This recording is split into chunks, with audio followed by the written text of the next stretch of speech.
3월 31일 월요일 경건의 시작으로 한 주간의 시작을 열겠습니다. 기도하겠습니다. 전능하신 하나님, 저희의 마음을 감찰하시고 중심을 보시는 주님 앞에 겸손히 나아갑니다. 오늘 말씀 앞에 설 때 저희의 눈을 열어 주의 뜻을 분별하게 하시고 성령님께서 저희의 생각과 감정을 밝히 비추어 주셔서 하나님이 주시는 통찰로 말씀을 깨달을 수 있도록 인도하여 주옵소서. 오늘도 말씀을 통해 하나님의 뜻이 저희의 삶 가운데 이루어지기를 간절히 소망하며 예수 그리스도의 이름으로 기도드립니다. 아멘. 사무엘상 19장 8절에서부터 17절까지 말씀을 보도록 하겠습니다. 같이 읽겠습니다. 또 전쟁이 일어나니 다윗은 출전하여 블레셋 사람들과 싸웠다. 다윗이 그들을 쳐서 크게 무찌르니 블레셋 사람들이 다윗 앞에서 도망쳤다. 그런데 사울이 창을 들고 궁중에 앉아 있을 때에 주님께서 보내신 악한 영이 또 사울을 강하게 사로잡았다. 다윗이 수금을 타고 있는데 사울이 창으로 다윗을 벽에 박으려고 하였다. 다윗이 사울 앞에서 피하였으므로 창만 벽에 박혔다. 다윗은 도망하여 목숨을 건졌다. 바로 그날 밤에 사울이 다윗의 집으로 부하들을 보내어 그를 지키고 있다가 아침에 죽이라고 시켰다. 그러나 다윗의 아내 미갈이 그에게 당신은 오늘 밤에 피하지 않으면 내일 틀림없이 죽습니다 하고 경고하였다. 미갈이 다윗을 창문으로 내려보내니 다윗이 거기에서 달아나서 목숨을 건졌다. 한편 미갈은 집 안에 있는 우상을 가져다가 침대에 누이고 그 머리에는 염소털로 짠 망을 씌우고 그 몸에는 옷을 입혔다. 사울의 부하들이 다윗을 잡으러 오자 미갈은 남편이 병이 들어서 누워있다고 말하였다. 그러자 사울은 다윗이 정말 아픈지 확인하여 보라고 그 부하들을 다시 보내면서 자기가 직접 죽일 터이니 그를 침대째로 자기에게 들고 오라고 하였다. 부하들이 와서 보니 침대에는 집 안에 있던 우상이 누워 있었다. 머리에 염소털로 짠 망을 씌운 채 뉘어 놓은 것이다. 사울이 미갈에게 호통을 쳤다. 내가 왜 나를 속이고 원수가 빠져나가서 살아날 수 있게 하였느냐. 그러자 미갈은 다윗이 빠져나가지 못하게 하였다가는 다윗이 자기를 죽였을 것이라고 사울에게 대답하였다. 아멘. 서기 64년 로마의 밤하늘이 붉게 물들었습니다. 대화재가 일어나 로마 도시 대부분이 불에 타 사라졌고 수많은 백성들이 삶의 터전을 잃어버리고 말았습니다. 하지만 사람들의 고통을 바라보며 울거나 기도했던 지도자는 그 가운데 없었습니다. 오히려 그 당시 황제였던 네로는 궁에서 연주를 하며 시를 읊었을 것이란 소문이 돌았습니다. 이 대화재의 원인에 대해 역사가들은 다양한 해석을 내놓지만 많은 로마 시민들은 당시 네로 황제가 자신의 시적 영감을 위해 일부러 도시에 불을 질렀다고 믿었습니다. 그 의심이 점차 커지게 되자 네로는 책임을 피하기 위해 기독교인들에게 죄를 뒤집어 씌우고 박해를 시작하게 됩니다. 이때부터 본격적인 초대교회의 순교시대가 열리게 됩니다. 네로는 원래 기도를 받던 지도자였습니다. 그러나 그는 자신의 권력에 대한 두려움, 인정받지 못할 것에 대한 불안, 타인에 대한 질투와 의심으로 가득 찬 사람이 되었습니다. 그 병든 내면은 결국 죄 없는 사람들을 죽이고 도시 전체를 위험에 빠뜨리는 참혹한 결과를 낳았던 것입니다. 오늘 본문에 등장하는 사울 왕도 이와 같습니다. 하나님의 기름 부음을 받고 세움 받은 지도자였지만 하나님의 영이 떠나게 되자 그는 다윗을 향한 질투와 두려움에 사로잡혀 결국 하나님의 사람을 죽이려 드는 지도자가 됩니다. 그리고 그 위험한 리더십은 다윗 개인에 대한 질투와 파괴를 넘어 왕실과 가족, 백성 전체를 위협하는 공동체 파괴의 근원이 됩니다. 오늘 말씀을 통해 병든 리더십의 파괴력과 하나님의 손에 붙들린 자의 길이 어떻게 다른지를 살펴보겠습니다. 사울 시대의 블레셋은 끊임없이 이스라엘을 괴롭혔습니다. 다윗은 다시 사울의 신하로 전쟁에 참여했고 이번에도 그는 블레셋을 크게 무찌르게 됩니다. 8절에서 다윗의 군사적 승리를 강조하며 본문을 시작하지만 곧 이어지는 9절에서는 사울에게 악한 영이 강하게 임하는 모습을 보여줍니다. 성경은 다윗의 승리와 사울의 질투 그리고 악한 영의 역사가 서로 깊게 연결되어 있음을 보여줍니다. 사울은 다윗의 수금 연주를 듣고 있지만 이미 마음속에는 다윗을 향한 분노와 시기심이 가득했습니다.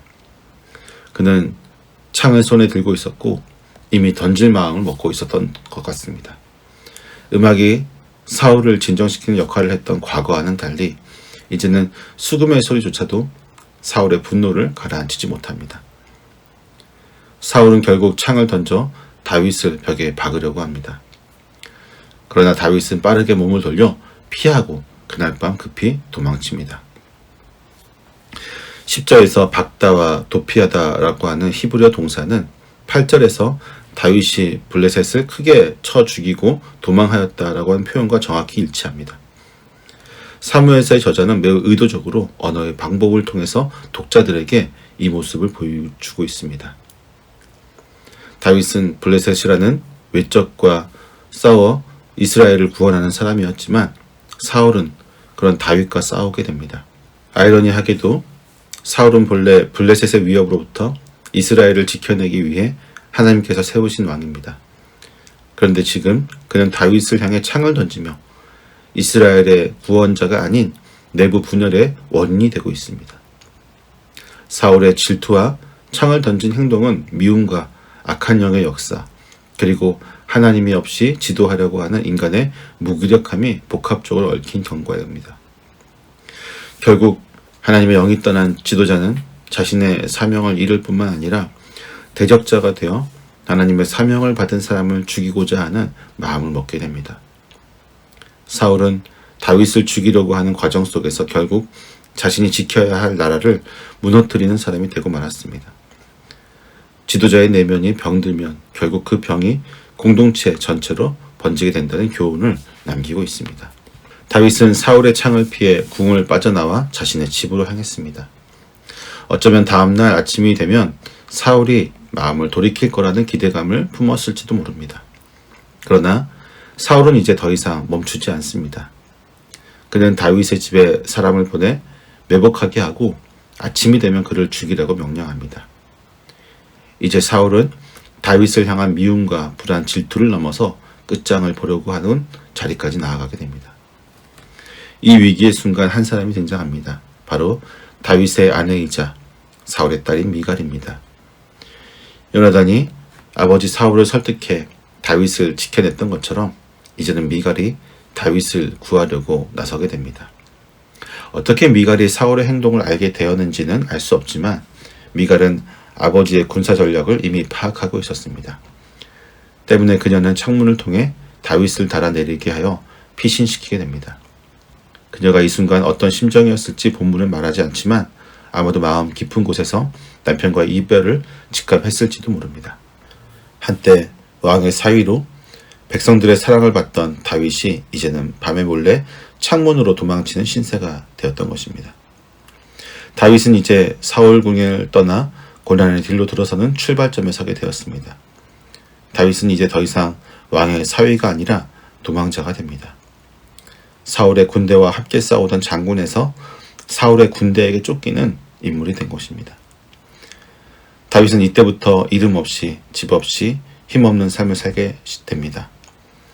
누군가의 도움이 없으면 하루도 버티기 힘든 도피의 연속적인 삶을 살게 될 것입니다.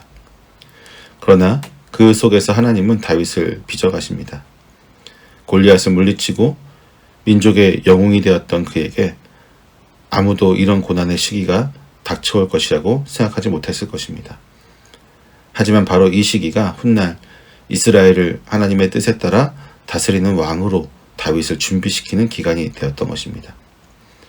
하나님은 고난의 여정을 통해 말씀에 순종하는 통치자를 세워 가시는 것입니다. 오늘 본문에서 미갈은 도망의 문을 열어주는 사람으로 등장하지만 하나님의 섭리 안에서 그 문이 곧 하나님의 훈련장으로 들어가는 입구가 되어집니다. 사람은 위기를 피하려 도망치지만 하나님은 그 도망의 길을 통해 훈련시키고 세우는 것입니다. 다윗이 창문으로 도망간 이후 미갈은 우상을 침대에 눕히고 염소털을 머리에 덮은 후 옷을 덮어 다윗이 병들어 누워 있는 것처럼 위장하게 됩니다. 미갈은 아버지 사울의 분노를 알고 있었고 그가 쉽게 포기하지 않을 것도 알고 있었기 때문에 시간을 벌기 위해 철저히 속이는 전략을 사용합니다. 우상으로 번역된 드라빔은 고대 근동 문화에서 가족 수호신으로 여겨졌던 우상입니다. 율법에 의해 금지된 대상이었지만 이스라엘 내에서도 여전히 흔하게 존재했습니다.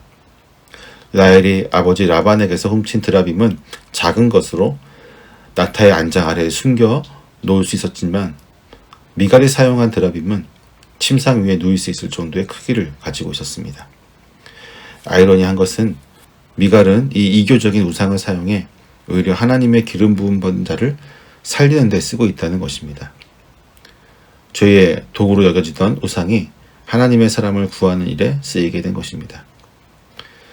사울은 처음에는 병들었다는 말에 기다립니다. 하지만 인내심이 한계에 달하게 되자 침상채 다윗을 끌고 오라고 명령합니다.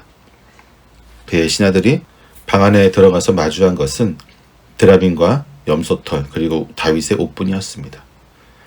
다윗은 이미 멀리 도망간 후였고 미갈의 지연 작전은 성공을 거두게 됩니다. 하지만 분노한 사울은 미갈을 불러 호되게 꾸짖습니다. 내가 왜 나를 속이고 원수가 빠져나가서 살아날 수 있게 하였느냐? 사울은 다윗을 원수라고 부르고 있습니다.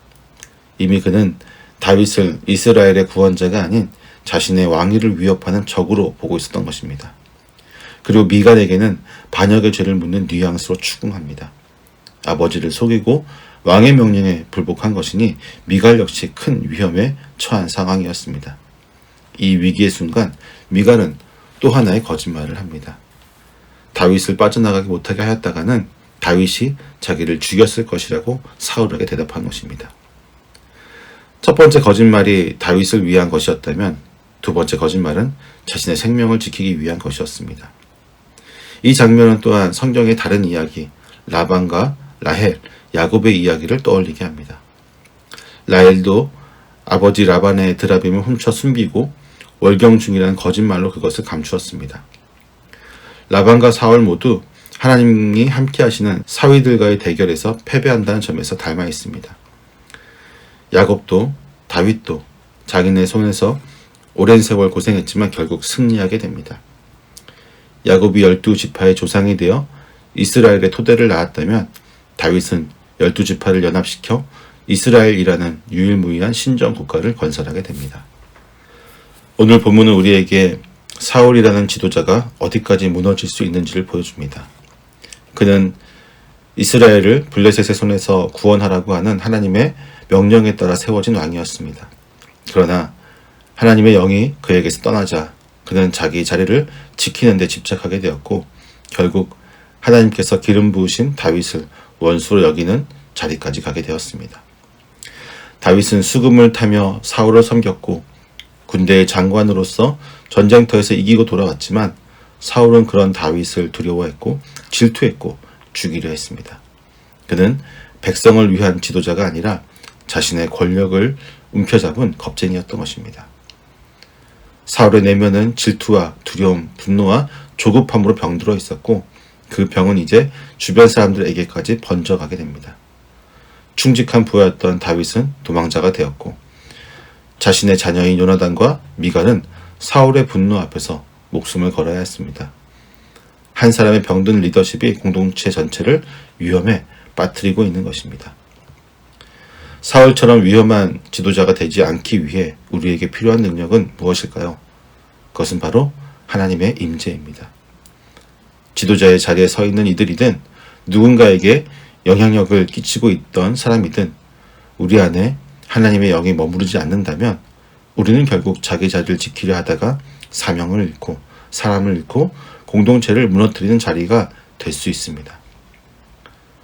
하나님 없이 지도하려는 사울은 위험한 존재가 되었지만 하나님 안에서 고난의 길을 걸은 다윗은 하나님의 마음에 합한 왕이 되었습니다. 우리는 어떤 사람이 되어야 할까요? 오늘도 하나님 앞에서 우리의 내면을 점검하며 하나님의 뜻 앞에 무릎 꿇는 사람, 하나님의 손에 붙들려 공동체를 살리는 리더로 서기를 소망합니다. 기도하겠습니다. 참 진리로 다스리신 하나님, 오늘 말씀을 통해 하나님의 영이 떠난 지도자의 위태로운 모습을 보며 저희 자신을 돌아보게 하심에 감사를 드립니다. 저희가 다윗처럼 고난의 길에서도 하나님만을 붙들며 훈련받게 하시고 자신의 자리를 지키려 하다 공동체를 무너뜨리는 사울의 모습을 저희 삶에 되풀이하지 않게 하옵소서. 하나님의 임재 없이는 아무것도 제대로 이끌 수 없는 존재임을 인정하게 하시고 저의 영향력의 자리마다 하나님의 뜻이 드러나고 하나님의 영이 머물게 하옵소서. 저의 내면이 하나님 앞에 늘 정결하게 서게 하시고 질투나 두려움이 아닌 순종과 사랑으로 공동체를 세우는 일에 헌신하게 하옵소서. 오늘 하루도 하나님의 뜻 앞에 무릎 꿇고 주님의 음성에 민감하게 반응하는 삶이 되게 하여 주시옵소서. 예수님의 이름으로 기도드립니다. 아멘.